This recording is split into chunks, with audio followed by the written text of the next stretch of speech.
चलो एक छोटी सी कहानी से शुरू करते हैं। प्रिया नाम की एक लड़की है, यंग एंटरप्रेन्योर है। बहुत जोश के साथ उसने अपना बिजनेस शुरू किया। रोज 12-14 घंटे मेहनत किए, नए आइडियाज, नए क्लाइंट्स। प्रिया ने कोई कसर नहीं छोड़ी। उल्टी तरफ उसका एक दोस्त है रवि, जिसने बहुत कम मेहनत करी और अपना काम शुरू किया, लेकिन किस्मत का सिक्का ऐसा चमका कि प्रोडक्ट रातों रात हिट हो गया। रवि उतनी मेहनत नहीं करता जितनी प्रिया करती है, फिर भी उसके ग्राहक ज्यादा हैं, पैसा ज्यादा है। अब प्रिया सोच में पड़ गई है कि यार ये सक्सेस मुझे क्यों नहीं मिल रही है, मेरी मेहनत में कमी है या फिर मेरा नसीब ही खराब है। क्या सफलता मेहनत से आती है या भाग से? और आज के हमारे वीडियो का यही टॉपिक है कि क्या आपके पास फ्री विल है या फिर सब कुछ किस्मत का खेल है, डेस्टिनी से चलता है। तो दोस्तों, इस मजेदार सवाल का आंसर सदियों से लोग ढूंढ रहे हैं और आज हम भी कोशिश करते हैं कि इन दोनों पहलुओं में लोगों का क्या सोचना है, क्या कहना है और ज्योतिष का एंगल क्या इसमें कहता है, इसके बारे में जानेंगे। आप देख रहे हैं एस्ट्रो पंडित का यूट्यूब चैनल। अभी तक चैनल सब्सक्राइब नहीं किया है तो बेल आइकन दबा दीजिए, चैनल को सब्सक्राइब कर लीजिए, क्योंकि यहां पर आपको इंटरेस्टिंग, ज्ञान बढ़ाने वाले ज्योतिष के वीडियोस मिलते रहते हैं। अब जरा फ्री विल की बात करते हैं, यानी कि हमारी खुद की चॉइसेस और मेहनत का रोल क्या है। देखो, हमारी फ्री विल का मतलब है कि हम अपनी मर्जी से फैसले लेते हैं और उन फैसलों से हमारी जिंदगी बनती है। आसान शब्दों में कहूं, हम अपने कर्मों से अपनी तकदीर बनाते हैं। रोजमर्रा की जिंदगी में इसके कई उदाहरण हैं। करियर की बात ले लिए तो मान लीजिए आप डिसाइड करते हो कि आपको एक डॉक्टर बनना है, तो आप दिल लगाकर पढ़ाई करते हैं, मेडिकल कॉलेज में एडमिशन लेते हैं, इंटर्नशिप करते हो। इतने साल की मेहनत के बाद आप एक अच्छे डॉक्टर बन जाते हो।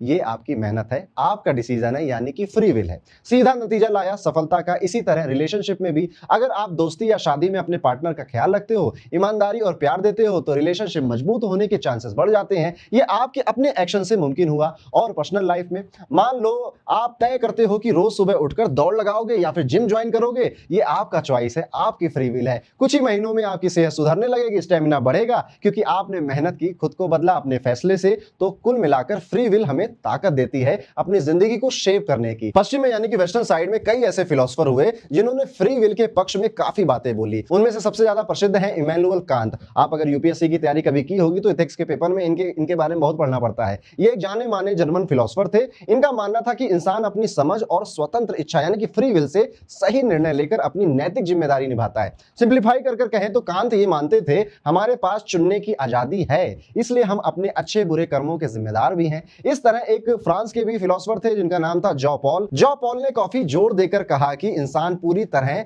आजाद है अपनी जिंदगी का रास्ता चुनने के लिए। उनका एक बहुत मशहूर एक कोट था, man is condemned to be free, मतलब कि इंसान आजाद होने के लिए मजबूर है। सुनने में अजीब लगता है ना, पर इसका मतलब यह है कि हम चाहें या ना चाहें हमें चुनना ही पड़ता है और उन चुनावों से हमारी जिंदगी बनती चली जाती है। जॉन पॉल ये भी कहते थे कि हम अपने चॉइसेस से ही अपने आप को बनाते हैं। तो कांत और जॉन जैसे थिंकर की राय में हमारी जो मेहनत है, हमारे फैसले यानी कि हमारी फ्री विल ही सब कुछ तय करती है। अगर मैं मजाक में कहूं तो उनके हिसाब से अपनी नैया की खेवैया हम खुद ही हैं, हम खुद अपनी किस्मत के मालिक होते हैं। अब दूसरी तरफ जाते हैं, भाग्य की जरा बात कर लेते हैं।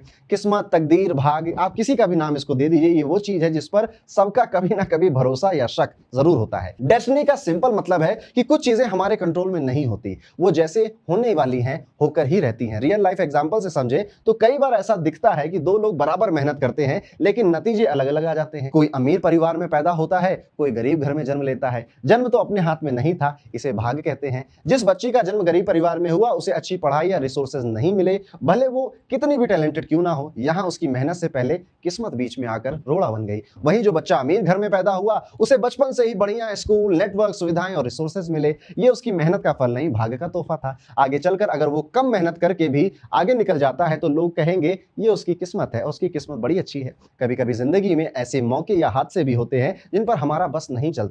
जैसे एक व्यक्ति अपनी नौकरी में पूरा दम लगाया पर कंपनी अचानक से बंद हो गई। इसमें उस व्यक्ति की कोई गलती नहीं थी, ये परिस्थिति किस्मत से आई। या मान लो किसी कलाकार को एकदम से चौक पर फिल्म डायरेक्टर मिल जाता है जो उसे बड़ा ब्रेक दे देता है। ना उस कलाकार ने प्लान किया था, ना मेहनत से ये उसको प्राप्त हुआ। ये तो अनएक्सपेक्टेड था या ये अनएक्सपेक्टेड अपॉर्चुनिटी थी। यही तो भाग्य का खेल है। रिलेशनशिप में भी आप पूरी ईमानदारी से निभाओ, फिर भी अगर दूसरा इंसान धोखा दे जाए तो उसमें क्या कसूर आपका? कुछ चीजें हमारे कंट्रोल से बाहर होती हैं। इसलिए लोग कहते हैं हैं कि सब कुछ ऊपर वाले के हाथ में है, या जो किस्मत में लिखा है वही होकर रहेगा। एक बार फिर से वेस्टर्न फिलॉसफी की तरफ जाते हैं। किस्मत या फिर डिटर्मिनिज्म की बातें कई लोग करते हैं। एक प्रसिद्ध फिलोसोफर हुए जिनका नाम था स्पिनोजा। स्पिनोजा का मानना था कि सब कुछ प्राकृतिक नियमों यानी कि लॉज ऑफ नेचर के मुताबिक पहले से ही निर्धारित है। उन्होंने तो यहां तक कहा कि शायद हमारी फ्री विल भी एक इल्यूजन है, एक भ्रम है। सच में हम वही करते हैं जो प्रकृति या ईश्वर की योजना के अनुसार होता है। सीधा अर्थ यह है कि हमारी जिंदगी की कहानी पहले से लिखी हुई है, हम बस उसे निभा रहे हैं। अब ये थोड़ा हैवी लग सकता है, लेकिन आसान भाषा में सोचे तो मान लो जिंदगी एक मूवी है और हम एक्टर हैं। स्पिनोजा कहते थे कि स्क्रिप्ट पहले से लिखी जा चुकी है, यानी कि भाग्य पहले से निर्धारित है, हम बस उस स्क्रिप्ट के अनुसार एक्टिंग कर रहे हैं। तो उनकी फिलॉसफी में इंसान की चॉइसेस उस स्क्रिप्ट पर निर्भर करती थी, वो उसका बस एक हिस्सा मात्र है, बिल्कुल भी आजाद नहीं है। काफी हद तक या नियतिवाद की सोच भी है।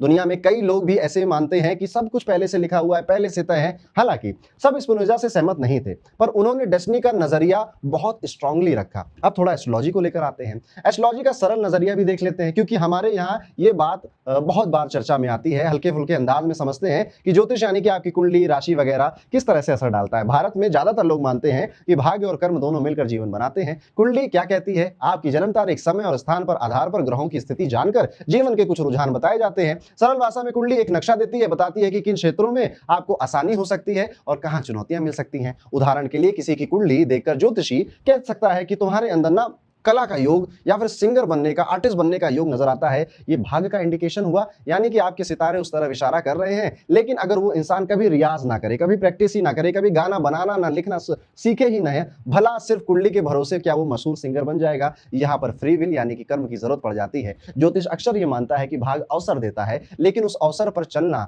आपका ही कर्म है। कुछ लोग ज्योतिष को बहुत ज्यादा विश्वास करते हैं, बहुत ट्रस्ट करते हैं। हर काम से पहले ग्रह नक्षत्र देखते हैं, तो कुछ इसे बस गाइडेंस की तरह लेते हैं। पर ज्योतिष का ये लुभावना जो नजरिया है, जिंदगी को भाग्य और फ्री विल के बीच में फिर से लाकर फंसा देता है। कुंडली में समय काल के हिसाब से दशा होती है, कभी अच्छे संयोग बन जाते हैं, कभी थोड़ा सा कठिन दौर आता है, लेकिन इंसान अपने अच्छे कर्मों से कठिन वक्त को भी बेहतर बना सकता है, ऐसा माना जाता है। तो ज्योतिषीय दृष्टिकोण एक तरफ से मिडिल ग्राउंड में आकर बैठता है, थोड़ा सा भाग्य है, थोड़ा सा प्रयास है। तो आखिर में निष्कर्ष क्या है? यही निष्कर्ष आखिर में यही निकलता है कि सच ना इधर है ना इधर है, सच कहीं ना कहीं बीच में। जिंदगी एक मिक्स ड्रिंक की तरह होती है, जिसमें मेहनत के साथ किस्मत का फ्लेवर भी मिला हुआ है। हम रोजमर्रा में देखते हैं कि दोनों का रोल कहीं ना कहीं जरूर होता है। अगर आप बिल्कुल प्रयास नहीं करोगे, सब किस्मत पर छोड़ दोगे, तो सक्सेस मिलना असंभव है, आपके लिए बहुत मुश्किल है। और अगर आप दिन रात मेहनत भी करते हो, तो भी कोई गारंटी नहीं है कि आपको सक्सेस मिल ही जाएगी। रिजल्ट आपके हाथों में नहीं है। और इसको भगवान श्री कृष्ण ने बहुत खूबसूरती से गीता में लिख ही दिया कि तुम्हारे बस में सिर्फ कर्म है, फल क्या होगा नहीं सोच सकते, ना तुम्हारा उस पर कंट्रोल है।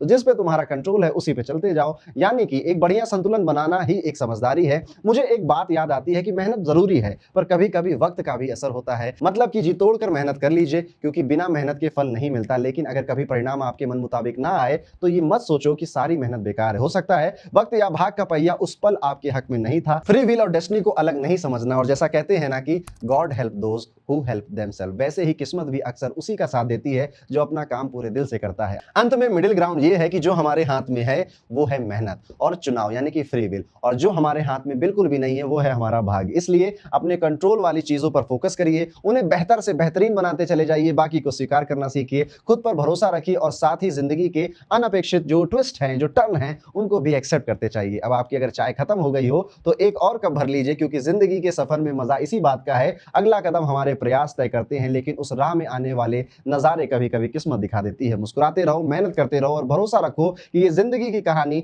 आप और आपकी तकदीर दोनों मिलकर ही लिख रहे हैं। फिर मिलूंगा अगले